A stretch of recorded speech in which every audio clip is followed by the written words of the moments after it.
Hey, God bless you, my friend and sister Sharon. And today we are discussing woe to the booty worshipers.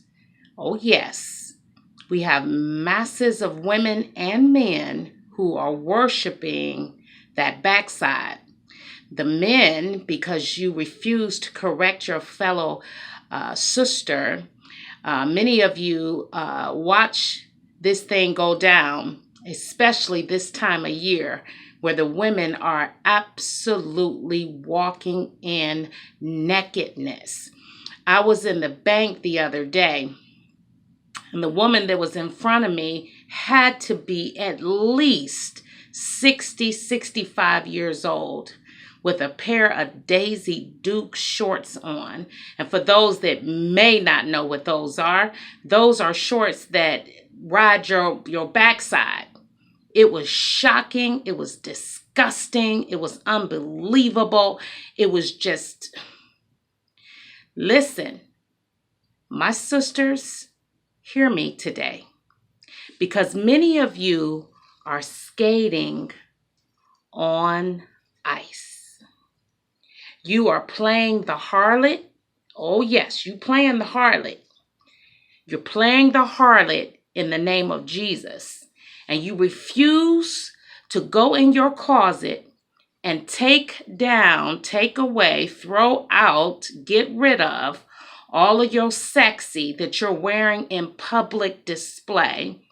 And many of us, you don't realize that your, quote, confession for Christ is nothing more than a weapon to harm weak people who hear you talking your big God talk, but you ain't walking out nothing.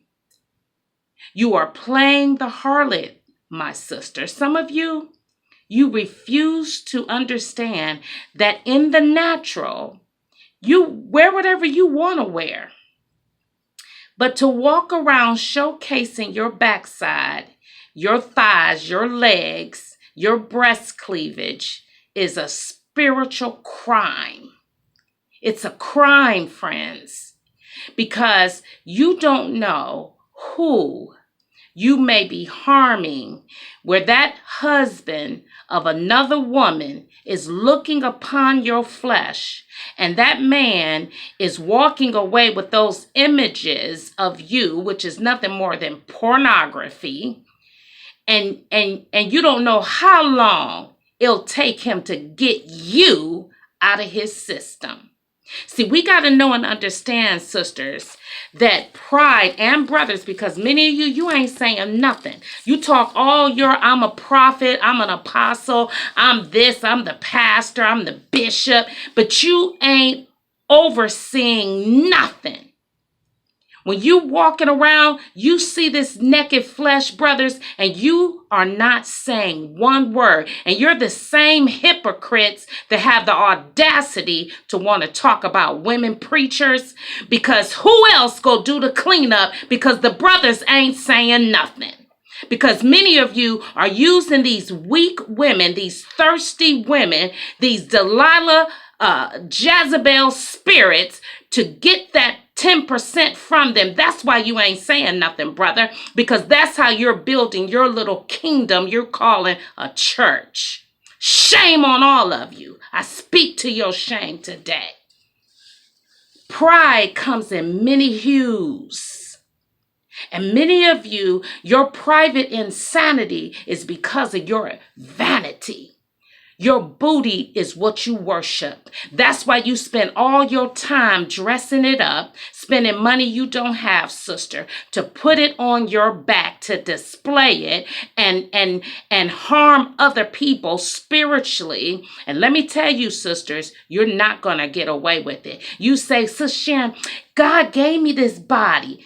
for your husband if you could get one. And that's why some of you ain't got no husband and you're so thirsty to get one, because you keep setting it out no different than any other worldly woman walking around in nakedness, claiming you're a follower of Christ. That's why a real Joseph, a real godly man don't want you, sis, because you are no different than the rest.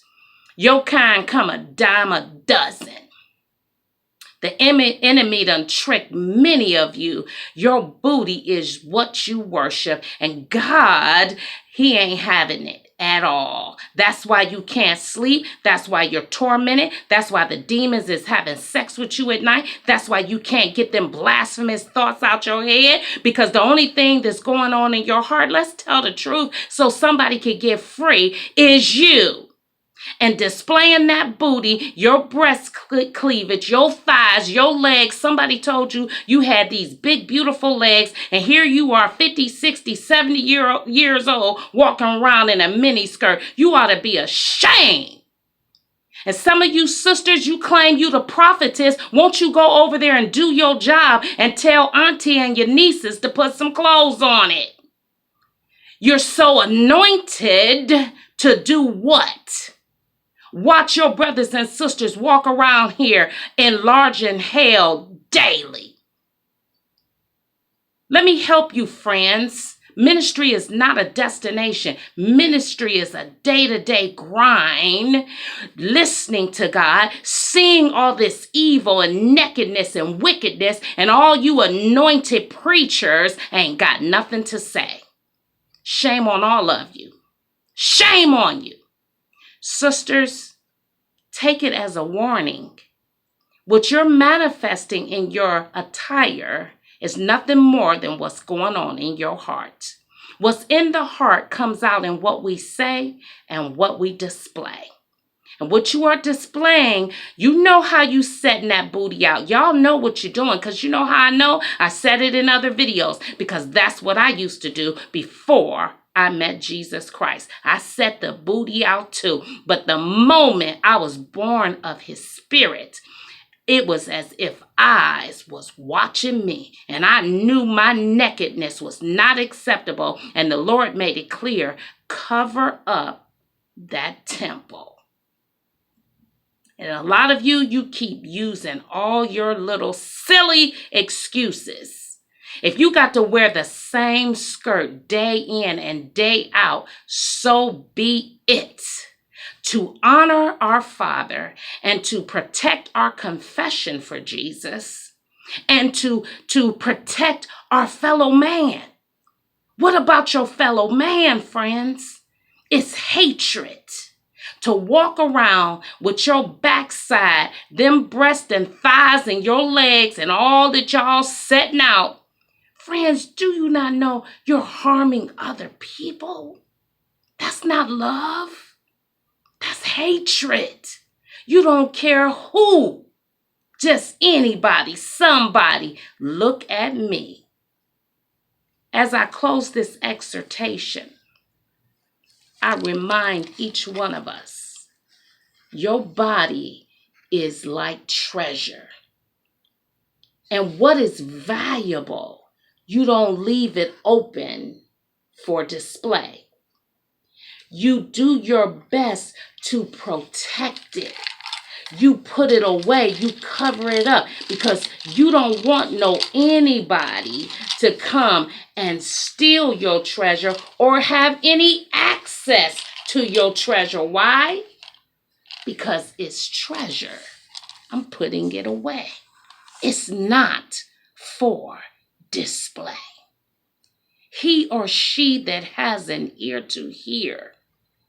Many of you brothers, you talk a good game, but you're not in the harvest. You're not pointing the sisters and telling them, sis, that's not of God.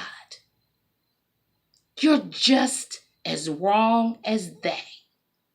Your nieces, your aunties, some of you, your own mother play the harlot, and you say absolutely nothing.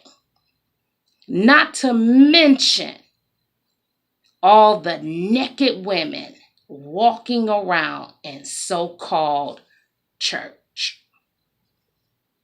You pastors will give an account because love confronts you, friends, even when we don't want to hear it and we don't like it. Out of all the attire, that's all you got is that spaghetti strap. That's all you got is the mini skirt, sis. Really? That's all you got? No. God bless you, my brother and sister. Remember this. Eternity is forever. And it is final. Do not gamble with your soul. It is time for many of you ladies to get to that closet and stop skating on thin ice. It's time to ditch the ice skates. Escape the wrath of God that is soon to come upon the children of disobedience. Don't let it be you, my sister. Modest apparel is God's reasonable standard. 1 Timothy chapter 2. Go and read it, my sisters. God bless you till next time.